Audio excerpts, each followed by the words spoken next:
What's up les gars, c'est votre Blacky. On se retrouve pour une Blacky News où on va parler de Mike Tyson et de Tupac. Comme d'habitude les gars, je compte sur vous pour lâcher un maximum de pouces bleus.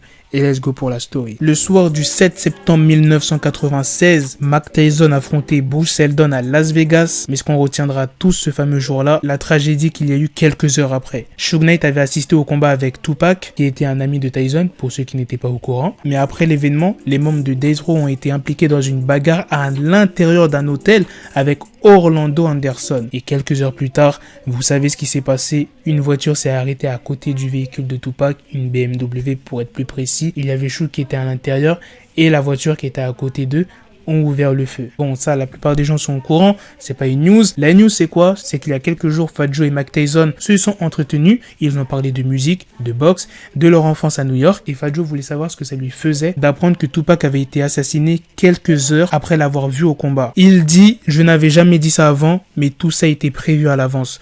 Je crois que le combat était l'occasion de le faire. Je crois juste que c'était l'occasion parfaite pour qu'une telle chose se produise.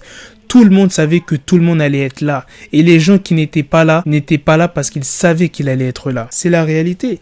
Tupac était une force incontrôlée et c'était ça le problème. Il était puissant et il était juste. Personne ne pouvait le contrôler. C'était les propos de Mike Tyson. Dites-moi dans les commentaires si c'était un meurtre ou un assassinat. Pour ceux qui ne savent pas faire la différence, un meurtre, c'est quand tu tues quelqu'un comme ça. Genre, c'est pas prévu, t'as vu. Et un assassinat, c'est quelque chose qui a été prémédité, préparé. Voilà, pour ceux qui ne savent pas faire la différence, maintenant vous savez. Donc dites-moi ce que vous en pensez. Et à la prochaine les gars pour de prochaines vidéos. Peace. Peace.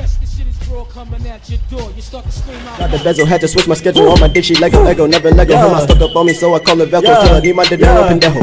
Him, my metro, if it's about to peso, like it's Go Diego, make it right on schedule. Got a pistol on me with the dick, extend the bitches in the back just like a fucking echo. Ay, that bitch told me you got pencil dick. She grip on my dick like a selfie stick. I got a big gun, I need help with it. To wet your babe up, Michael fell with it.